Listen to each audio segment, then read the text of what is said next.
사도신경으로 수요 예배를 시작하겠습니다. 전능하사 천지를 만드신 하나님 아버지를 내가 믿사오며 그 외아들 우리 주 예수 그리스도를 믿사오니 이는 성령으로 잉태하사 동정녀 마리아에게 나시고 본디오 빌라도에게 고난을 받으사 십자가에 못 박혀 죽으시고 장사한 지 사흘 만에 죽은 자 가운데서 다시 살아나시며 하늘에 오르사 전능하신 하나님 우편에 앉아 계시다가 저리로서 산자와 죽은 자를 심판하러 오시리라. 성령을 믿사오며 거룩한 공회와 성도가 서로 교통하는 것과 죄를 사하여 주시는 것과 몸이 다시 사는 것과 영원히 사는 것을 믿사옵나이다. 아멘. 찬송가 435장 찬양입니다. 찬송가 435장 찬양입니다.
오늘 우리 주신 하나님의 말씀 에스더 2장 12절에서 18절까지의 말씀입니다. 에스더 2장 12절에서 18절까지의 말씀입니다. 구약성경 752쪽에 있습니다. 함께 합독하여 읽겠습니다.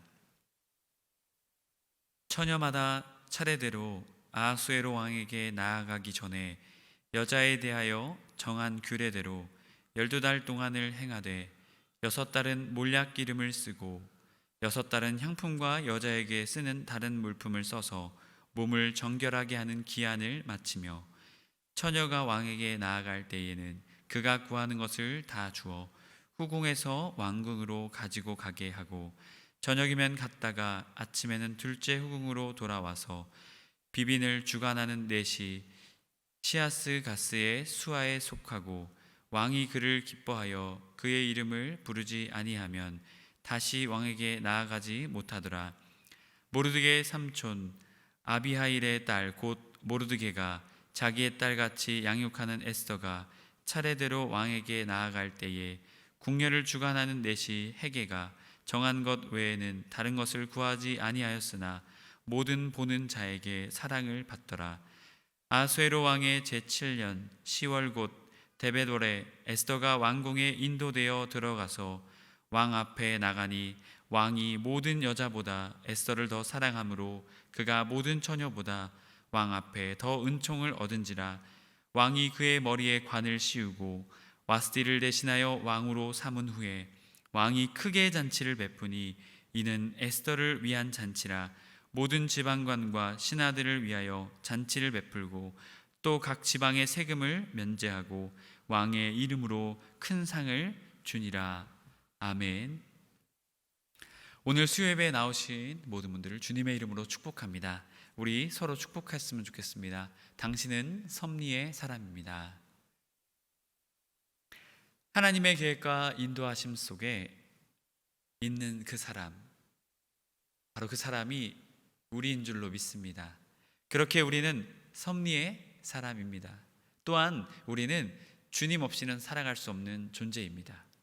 오늘 예배를 통해서 주님이 주시는 은혜가 저와 여러분, 우리 모두에게 있길 주님의 이름으로 간절히 소망합니다.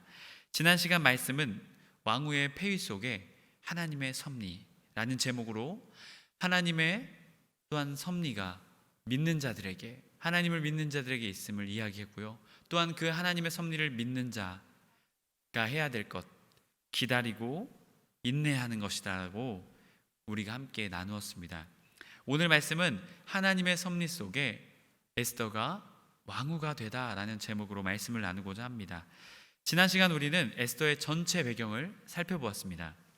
에스더서는 에스더와 모르드게가 주인공으로 하여 아각 사람이었던 하만의 유대인 멸망 사건을 하나님의 섭리로 극복해내는 놀라운 은혜의 말씀입니다.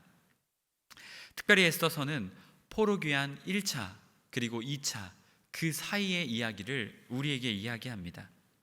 그리고 포로귀환하는 유대인이 아니라 페르시아에 남아있던 유대인들에 대한 이야기를 우리에게 들려줍니다. 당시 페르시아의 왕은 제4대 왕이었던 아수에로 왕 크세르크세스라고 있었습니다. 그의 아버지였던 다리오 1세가 이룩해 놓은 거대 제국을 그는 물려받게 되었습니다. 물려받아 또한 그 제국 내에 일어났던 반란을 진압하고 제압하고 이제는 자신의 아버지 마음속에 품고 있던 그 소원을 풀고자 했습니다. 그것은 서진 정책입니다. 서쪽으로 향하자는 것이죠. 서쪽에는 그리스가 있었는데요, 이 그리스를 다리오 왕 때부터 또한 이 아하수에로 왕 때까지 총 4번에 걸쳐서 그것을 쳐들어가게 됩니다. 아버지가 1차, 2차 페르시아 전쟁을 일으켰고 이 아하수에로 왕이 3차, 4차 페르시아 전쟁을 일으켰습니다. 특별히 에스더서는 우리가 지난 시간 살펴봤던 1장의 말씀은 바로 이 전쟁 이전의 시기였습니다. 이 아하수에로 왕이 즉위한 지 3년째 되는 해였죠. 그런데 오늘 2장의 말씀은 페르시아 3차, 4차 전쟁이 끝난 이후의 상황을 우리에게 말해주고 있습니다. 아하수에로 왕은 3차 살라미스 해전과 4차 플라타이아이 전투에서 패배하게 되었습니다. 그래서 그 패배한 이후에 고국으로 돌아오게 되죠. 그리고 이 고국으로 돌아와서 아하수에로 왕의 이후의 시기는요, 방탕한 생활을 하게 됩니다. 그만큼 전쟁에서의 패배가 이 아하수에로 왕에게는 큰 타격이 되었던 것입니다. 수상궁으로 돌아온 아하수에로 왕은 과연 어떠한 생각을 하게 되었을까요?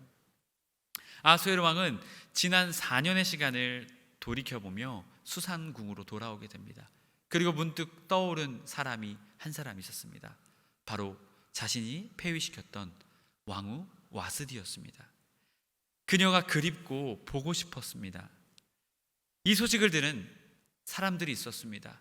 이 소식을 듣고 깜짝 놀랐던 사람들이 있었는데요, 바로 이 왕후 와스디를 폐위시키는 데 주동이 되었던 신하들이었습니다. 그들은 지금 왕의 곁에 있었습니다.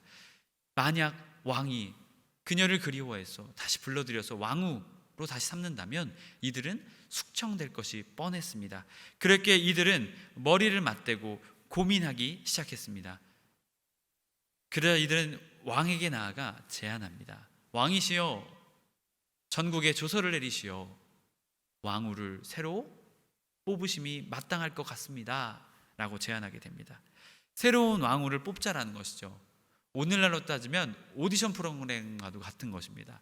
하지만 오디션 프로그램과 다른 큰 한 가지 이유가 있었습니다. 1등은 왕후가 되고 나머지 다른 모든 여인들은 평생 궁녀로서 왕궁에서 평생을 보내야 되는 것이죠. 여러분, 사실 페르시아의 법상 왕후를 구하는 오디션을 진행할 수가 없었습니다. 그런데 원래는 페르시아의 7개의 명망 높은 가문, 우리가 지난 시간 1장에서도 7명의 현자에게 이 왕이 왕후 와스디에 대한 질문을 던졌었죠.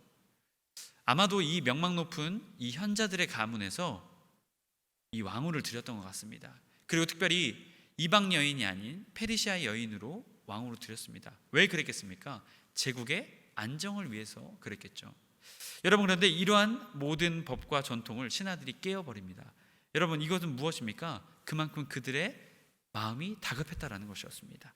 만약에 왕후 와스디가 재위하게 된다면 자신들은 숙청당할 게 뻔하였기 때문이었습니다. 그러기에 이들은 왕에게 허락을 구했습니다. 그러자 왕은 허락합니다. 그리고 왕후 선발대회가 시작되게 됩니다. 바로 이 선발대회에 에스더도 선발되게 됩니다. 7절의 말씀을 보게 되면 에스더는 부모가 없었습니다. 하지만 용모가 곱고 아리따운 처녀였다라고 했습니다. 부모가 없었기에 사촌 오빠였던 모르드게가 에스더를 부모처럼 양육했습니다.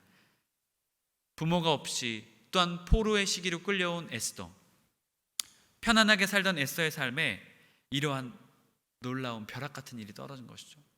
왕명이 떨어진 것입니다. 왕후를 선발하겠다. 에스더와 모르드게는 억장이 무너졌을지 모릅니다. 내가 왕후가 될 수 있을까? 그런 가능성도 가늠해 보지 못하고 바로 이러한 왕후 선발 경쟁에 뛰어들게 됩니다. 만약 왕후로 선발된다면 정말 축복된 것이지만 만약 선발되지 못한다면 평생 궁녀로서 밖에는 살아갈 수 없었습니다. 두렵고 떨리는 마음으로 이 왕후 선발대회에 에스더는 참석하게 됩니다. 그런데 기적과도 같은 일들이 에스더에게 하나씩 일어나게 됩니다. 왕후 선발대회 총 책임자였던 넷이 헤게가 이 에스더를 눈여겨보기 시작했습니다. 그리고 그에게 은혜를 베풉니다. 왕궁에서 주는 7 궁녀를 그에게 주었을 뿐만이 아니라 에스더에게 더 아름다운 후궁의 처소로 옮겨 주었습니다. 여러분, 그런데 이러한 기쁨도 잠시 어느 날 모르드게가 사람을 보냈습니다. 에스더, 후궁에 들어서 잠깐 보자. 과연 무슨 일이었을까요? 에스더는 황급히 후궁의 뜰로 나갔습니다. 그곳에는 모르드게가 기다리고 있었습니다. 모르드게는 한 가지 명령을 에스더에게 말합니다. 절대로 너의 민족과 종족을 말해서는 안 된다라는 명령이었습니다. 여러분, 왜 이러한 말을 했겠습니까? 이것에 대한 여러 가지 추측들이 있습니다. 장차 왕후가 될 수 있기에 숨기게 한 것이다. 어떤 불이익이 있었을 수도 모르니까요. 장차 유대인에게 닥칠 어려움을 모르드게가 알았던 것이다. 또 페르시아인들이 유대인들을 좋아하지 않았다라는 여러 가지 추측들이 있습니다. 이들 중에서 많은 학자들은 제일 마지막의 이야기를 지지합니다. 바로 페르시아 내에서 유대인들을 싫어했다는 것이죠. 왜 그랬겠습니까? 유일신앙을 섬기는 이 유대인들, 이들은 왕국 내에서 여러 민족이 합쳐져 있던 이 페르시아 내에서 연합하기가 상당히 어려웠다라고 말을 추측하고 있습니다. 그랬기에 제국에 혹시 걸림돌이 되지 않을까, 이것이 혹시 에스더에게 큰 어려움이 되지 않을까 하는 모르드게의 걱정으로 인해서 이러한 것을 명령했던 것입니다. 에스더는 이것을 그대로 받아들였습니다. 여러분, 그리고 모르드게의 이 명령을 했던 것 또한 이 걱정들이 드러나는 것이요, 11절 말씀을 보게 되면 이 모르드게가 수시로 후궁의 뜰에 가서 이 에스더의 상황과 형편을 살피게 됨을 통해 우리는 확인할 수 있습니다. 여러분, 이러한 어려움의 시간을 보내고 1년의 시간이 지났습니다. 에스더가 왕에게 나아갈 기회가 찾아왔습니다. 페르시아의 법상 여인은 6개월간 몰약의 기름을 쓰고 6개월간 향품과 다른 물품을 써서 몸을 정결하게 한 후에 왕에게 나아갔습니다. 여러분, 다른 여인들은 어떻게 했겠습니까?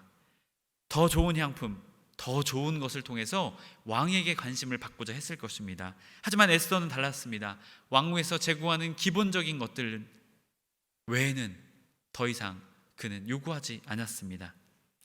여러분, 에스더가 너무 불리한 거 아니야 라고 우리는 생각할지 모릅니다. 여러분, 왕후 선발대회에 참석하는 이 에스더가 뭐라도 해야 되는 거 아닌가? 유력한 가문의 딸도 아니고. 여러분, 그런데 놀라운 일이 에스더에게 일어났습니다. 왕후 선발에 관련된 모든 사람들이 이 에스더에게 은혜와 사랑을 베풀게 되었다는 것이죠. 여러분, 엄청난 매력이 에스더에게 숨겨져 있었다는, 이건 단순히 외모의 차원이 아니라 어떠한 그런 사람을 끌어들이는 매력이 이 에스더에게 있었다는 것이죠. 여러분, 가장 충격적인 소식을 또한 에스더는 접하게 됩니다. 최종 선발된 여인들 중에 왕이 에스더를 가장 사랑한다라는 것이었습니다. 여러분, 더 놀라운 것은 이 일이 있은 후에 왕은 에스더를 왕으로 삼게 됩니다.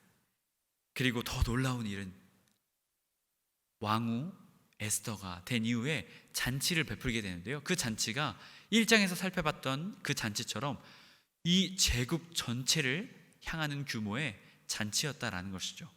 지방에 있는 신하들까지 부르는 것을 보면 굉장히 성대한 잔치였다라는 것을 우리는 확인할 수 있습니다. 또한 더 나아가서 지방의 세금까지도 면제하고 왕의 이름으로 상을 베풀기도 했습니다. 여러분, 이것을 통해서 아하수에로 왕이 에스더로 인해서 마음이 흡족했다라는 것을 깨닫게 됩니다.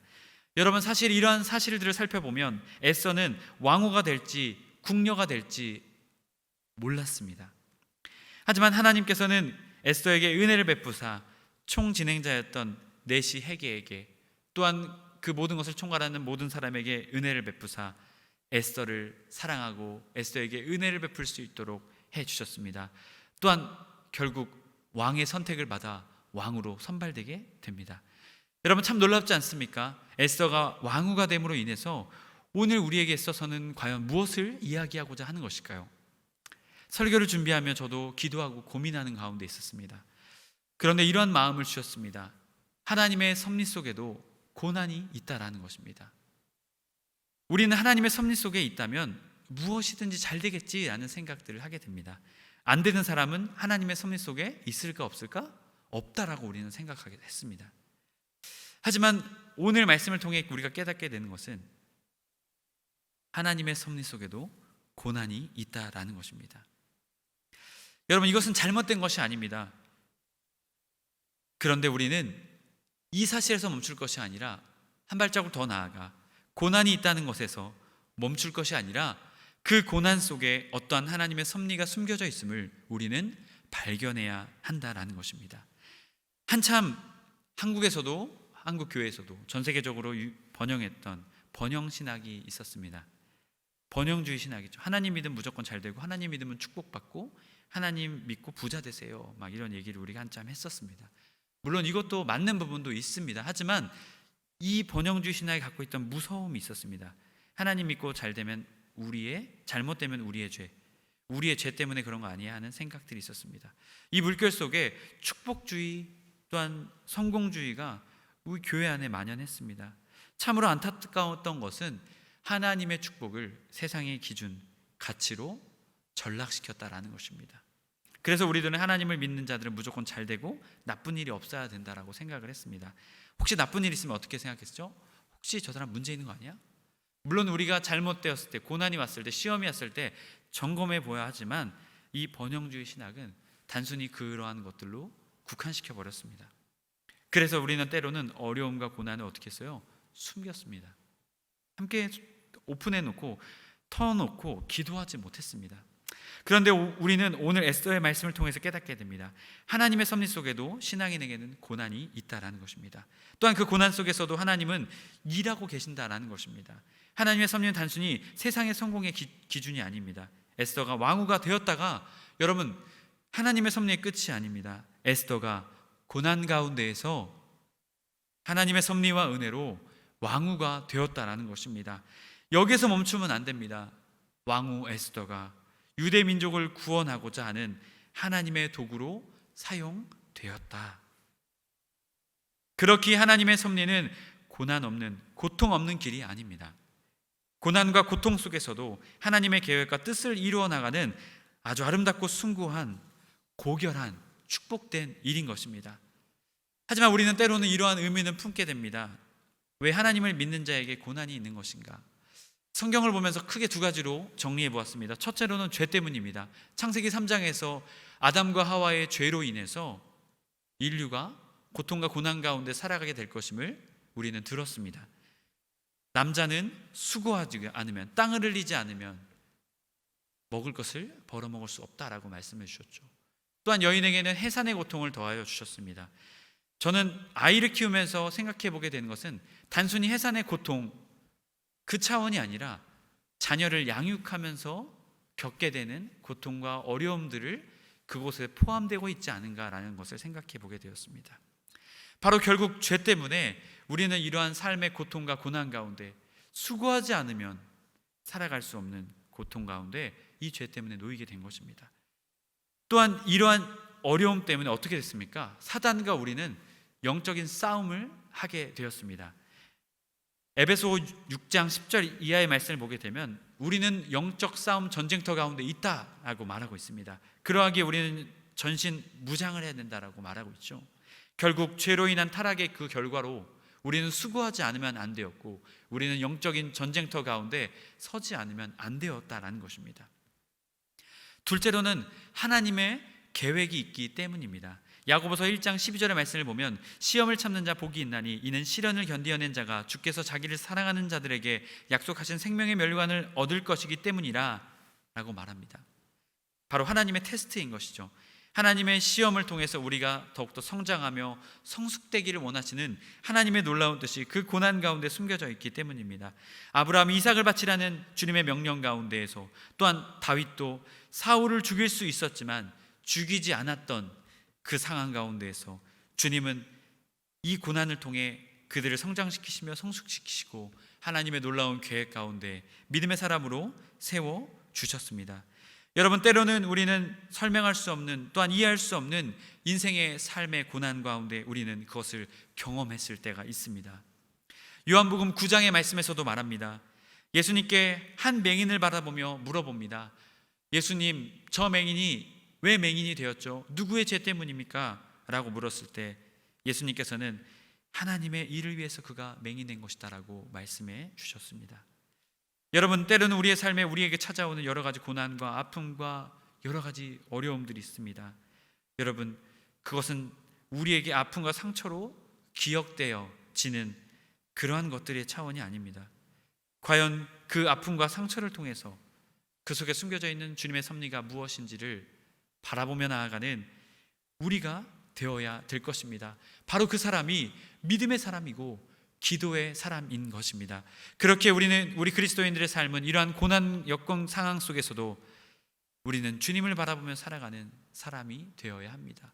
여러분, 왜 그렇습니까? 바로 그리스도인들에게는 특권이 있기 때문입니다. 고난 가운데 있는 그리스도인들, 주님께서는 그들에게 은혜를 베풀어 주신다라는 것입니다. 고난을 이겨낼 수 있는 힘과 지혜를 주신다라는 것입니다. 고난이 없게 하는 것이 아니라 고난을 이겨낼 수 있는 힘과 지혜를 주셔서 어떠한 고난과 역경이 찾아올지라도 주님 바라보며 주님 의지하며 이겨낼 수 있도록 우리를 세워 주신다라는 특권이 바로 우리 그리스도인들에게 숨겨져 있습니다. 하나님은 우리에게 그저 좋은 환경과 좋은 상황만을 주시지 않습니다. 때로는 고난을 통해 테스트를 통해서 우리를 성장시키시고 성숙시키십니다. 그리고 하나님의 뜻을 바라보고 붙잡기를 원하고 계십니다. 그래서 우리가 더욱더 믿음의 거인이 되어서 하나님의 놀라운 일에 사용되기를 원하고 계십니다. 그렇다면 우리는 우리에게 찾아오는 고난을 어떻게 대해야 할까요? 우리는 하나님의 섭리 속에 나타난 고난을 그저 어려움과 두려움의 대상으로 생각해서는 안 될 것입니다. 오히려 이것을 통해서 하나님을 더 바라보아야 할 것입니다. 이 고난 속에서 나타난 하나님의 뜻과 섭리가 무엇일까? 이것을 되묻고 묻고 또한 기도하며 나아가야 할 것입니다. 그럴 때 우리는 고난과 역경 속에서 하나님의 섭리와 하나님의 뜻을 발견하게 될 것입니다. 그래서 우리는 그것을 통해 성장하며 성숙하며 주님께서 기뻐하시는 믿음의 거장, 믿음의 거인으로 서게 될 것입니다. 에서는 어릴 적부터 부모를 잃었습니다. 어릴 적에 많은 사랑을 받지도 못했고 자랐습니다. 성장하며 부모의 소식을 알고 자신의 삶이 불행한 인생임을 그는 깨달았을 것입니다. 하지만 하나님께서는 그러한 에서를 버려두지 않으셨습니다. 사촌 오빠인 모르드게를 보내주셔서 부모의 양육을, 부모의 사랑을 받게 해 주셨습니다. 또한 바벨론으로 포로로 끌려와서 어려움 속에 있었지만 그 어려움 속에서도 용모가 곱고 아리따운 여인으로 성장시켜 주셨습니다. 또한 왕후 선발 대회에 억지로 끌려가게 되었지만 왕후가 될지 궁녀가 될지 선택할 수 없는 인생의 그 고난과 고비 앞에서 만남의 축복을 허락해 주셨습니다. 그리하여 그 고난 속에서 왕후로서 세워지게 하셨을 뿐만이 아니라 그 왕후의 삶을 통해 유대인들을 구원하는 하나님의 놀라운 구원의 통로가 되었습니다. 섭리라는 책의 저자 스프럴 목사님은 책에서 말합니다. 나의 모든 과오를 아실 뿐 아니라 내 모든 눈물과 아픔, 두려움을 아시는 섭리의 하나님이 계신다는 사실이 나에게 그 어떠한 것보다 큰 위안이 된다. 하나님은 우리에게 위안이 되어주시는 분이십니다. 하나님의 성도 여러분, 우리들은 하나님의 섭리 속에 있음을 믿어야 할 것입니다. 그런데 왜 우리는 하나님의 섭리 속에 있다고 말하며 왜 우리는 그것을 믿지 못하는 것일까요? 그것은 하나님을 바라보기보다 고난과 어려움을 더 우리는 바라보고 있기 때문입니다. 우리는 기억해야 할 것입니다. 하나님의 섭리, 하나님의 계획과 인도하심 속에 있더라도 고난이 있다라는 것입니다. 하지만 우리는 거기에서 멈춰선 안 될 것입니다. 그 고난을 선으로 바꾸사 하나님의 놀라운 섭리와 뜻을 이루기를 원하시는 그 하나님을 바라보아야 한다는 것이죠. 여러분, 그러할 때 우리의 삶에 에스더의 삶처럼 모르드게의 삶처럼 연약한 자 같지만 믿음의 거인으로서 하나님의 놀라운 일들을 베풀며 나타내며 살아가는 그러한 믿음의 사람이 될 것입니다. 하나님의 섭리 속에 고난이 올지라도 믿음으로 기도하며 하나님의 섭리를 바라보며 나아가는 우리 모두가 되어야 할 것입니다. 그럴 때 우리의 삶 속에 주님의 놀라운 섭리가 있음을 우리는 고난 속에서도 발견하게 될 것입니다. 그리고 그 고난 속에서도 하나님의 섭리와 영광을 드러내는 존귀한 믿음의 사람이 될 것입니다. 하나님의 모든 성도님들이 이러한 삶을 살아내시길 주님의 이름으로 간절히 축복합니다. 기도하겠습니다. 사랑의 하나님, 때로는 우리에게 찾아오는 고난, 역경들 때문에 불평불만하고 원망하며 좌절하며 낭망할 때가 참 많습니다. 하지만 주님, 오늘 에스더의 말씀을 통해 깨닫습니다. 믿는 자에게도 고난이 있고 역경이 있음을, 하지만 그 고난과 역경만을 바라볼 것이 아니라 그 고난과 역풍보다 더 크신 주님을 바라보며 주님의 뜻과 섭리를 찾아내는 그러한 믿음의 사람으로 설 수 있도록 주님, 우리를 세워 주시옵소서. 우리 주 예수 그리스도의 이름으로 기도드립니다. 아멘. 다 함께 찬송가 445장 찬양 들으시겠습니다. 찬양 들으신 후에 주기도문으로 예배를 마치겠습니다.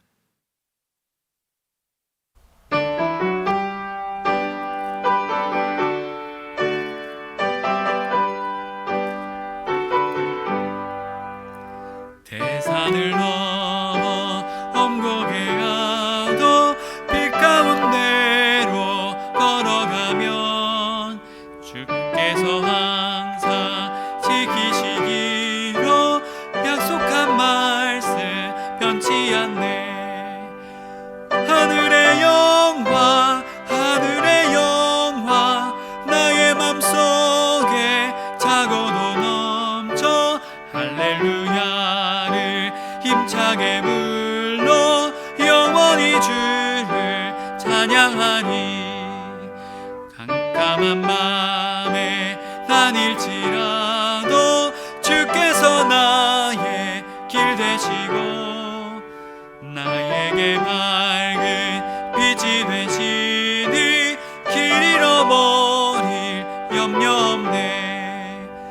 하늘의 영광, 하늘의 영광, 나의 맘속에 차고도 넘쳐 할렐루야를 힘차게 불러 영원히 주를 찬양하리.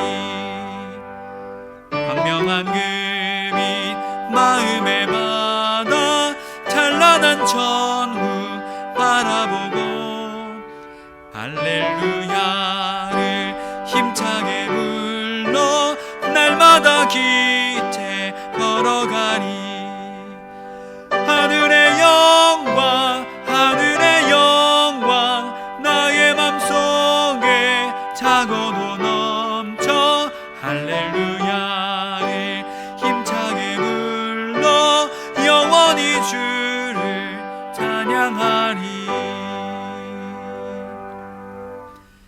하늘에 계신 우리 아버지여, 이름이 거룩히 여김을 받으시오며 나라가 임하시오며 뜻이 하늘에서 이루어진 것 같이 땅에서도 이루어지이다. 오늘 우리에게 일용할 양식을 주시옵고 우리가 우리에게 죄 지은 자를 사하여 준 것 같이 우리 죄를 사하여 주시옵고 우리를 시험에 들게 하지 마시옵고 다만 악에서 구하시옵소서. 나라와 권세와 영광이 아버지께 영원히 있사옵나이다. 아멘.